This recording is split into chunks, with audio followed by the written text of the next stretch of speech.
Fala pessoas, tudo bem? Vocês devem se lembrar de mim, meu nome é João Henrique, a gente tem aula de Química 2 vezes por semana, então eu espero não ser esquecido por vocês, porque eu não esqueci vocês. Muito bem, crianças, é o seguinte, hoje nós vamos tratar da última aula do módulo 2, que fala sobre classificação de compostos inorgânicos. É uma coisa bem simples, mas você tem que ficar esperto. Então, o que a gente vai ver aqui nesse momento? Né? Essa tela de abertura é simplesmente o que você vê, né, o que acontece com um cristalzinho de cloreto de sódio, né, de sal de cozinha, quando ele é colocado em presença de água. Então, quando você coloca água em contato com ele, né, e a água é representada por essa molécula aqui em cima, esse cristal se desmancha, então a estrutura básica do cristal é desmanchada na presença de água. Os íons, nesse momento, são ditos hidratados, mas você pode falar de uma maneira mais genérica que os íons podem estar solvatados. Porém, como a gente tem, né, água como solvente, então a gente deixa o termo hidratado mesmo, tá? Então isso aqui é para que vocês entendam o que acontece com muitos compostos iônicos quando são colocados em presença de água. Eles se dissolvem. Acontece que não são todos que passam por isso. Tá? Então existem compostos iônicos que são insolúveis em água. Esse sal de cozinha é solúvel em água até um determinado limite. Vocês vão aprender isso daqui a algum tempo. Tá? Então, agora preciso que vocês vejam uma informação nova. É o seguinte, para que ninguém tenha problemas, eu acho que é legal a gente ter um modo de contato mais rápido e vou sugerir aqui 3 pelo seguinte motivo. Eu, por uma razão, como é que eu vou dizer assim, de voluntariado meu, eu criei um canal no YouTube, aliás, eu modifiquei o meu canal no YouTube que estava meio desativo, estava meio parado, para fazer vídeos que ajudem alunos do ensino médio nessa situação maluca de pandemia. Você, então, que está me vendo, se tiver algum amigo que tem problema com química no ensino médio, passa o meu contato. Esse Prof. JHGB é do Twitter, JHG Borges é meu e-mail pessoal e tem o canal Me Ajuda JH no YouTube. Com isso, eu posso ajudar quem precisa nesse momento maluco, né, que a gente está vivendo um momento historicamente insano, e eu quero deixar minha contribuição para vocês. Eu quero ajudar de alguma forma. Não importa quem seja, tá? Eu vou ajudar todo mundo que eu puder. Então, se as dúvidas forem frequentes, eu faço uma aula sobre isso e coloco lá no canal para que vocês entendam, tirem dúvidas e etc. Fiquem à vontade, tá? Muito bem. Segue a vida. Agora, como nós já vimos em outros momentos, a simples identificação de uma função ajuda a entender parte das suas propriedades. Então, por exemplo, o que a gente tem aqui? Ó? No caso de ácidos, né, que é um grupo de moléculas que muita gente já me perguntou a respeito de características e coisas assim. Ácidos são aquelas substâncias que, quando colocadas em presença de água, né, estou falando agora do conceito ácido-base de Arrhenius, libera H+, como íon principal positivo. E aí você percebe como? Você percebe ele aqui, ó. Esse hidrogênio aqui, no começo da fórmula, é um hidrogênio ionizável, da mesma forma que esses dois aqui, certo? Então, essas moléculas são capazes de sofrerem um processo que vocês já conhecem, chamado ionização, e aí se transformam em íons. Você vai ter então o íon positivo, que é o hidrogênio, e o íon negativo, que é o cloro, no caso do HCl, e proporcionalmente para os outros. Então você tem agora a primeira classificação visual, e aí você consegue entender rapidamente o que são essas substâncias. Antagonistas aos ácidos, nós temos as bases, e aqui duas das mais marcantes são hidróxido de sódio e hidróxido de cálcio. São compostos inorgânicos e as bases, diferente dos sais, elas são compostos iônicos, embora os ácidos só possam ser definidos assim depois que reagem com água. Antes disso, eles são compostos moleculares. Então, essas bases também sofrem aquele processo de dissociação que a gente viu numa aula anterior. Se houver alguma dúvida a respeito disso, você chama, tá? Como é que você identifica assim de maneira rapidona uma base?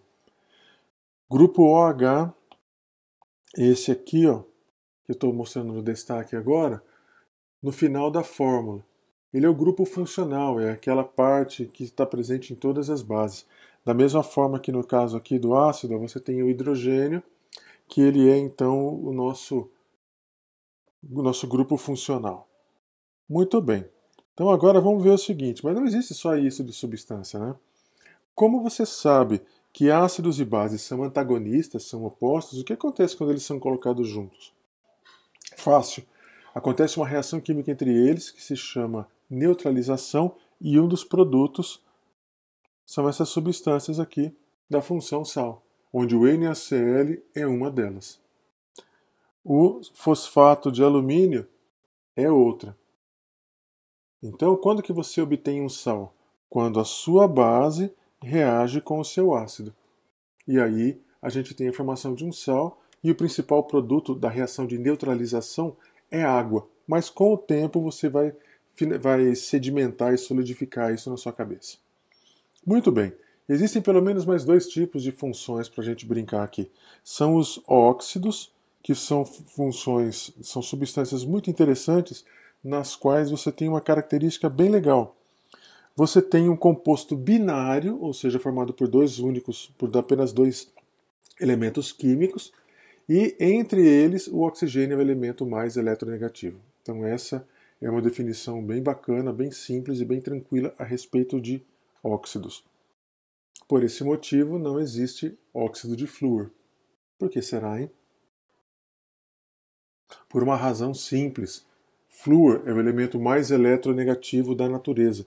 E se ele se ligar com o oxigênio, o flúor será o elemento mais eletronegativo, então eu fujo do conceito de óxido, certo? Muito bom. E agora, finalmente, uma função menos comum para vocês, mas temos aqui os hidretos, que a gente obtém quando tem o hidrogênio no final da fórmula, como sendo o grupo funcional com carga elétrica possível, né, com número de oxidação possível, mais 1 ou menos 1. Então você tem o hidrogênio com número de oxidação negativo quando ele está ligado a metais, que é o caso aqui do hidreto de sódio, ou positivo quando ele é ligado a metais por ligação covalente. Aí a diferença de eletronegatividade que faz a diferença toda. Então essa é a primeira ideia que você precisa ter para classificar uma substância orgânica. Inorgânica. Aí vem a pergunta, professor, como é que eu vou saber quem é mais eletronegativo e tal? Bom, primeiro, nós já tivemos essas aulas, segundo, você tem que usar uma tabela periódica, tá? Não tem jeito. Agora, fazendo um mapinha genérico, a gente vê o seguinte.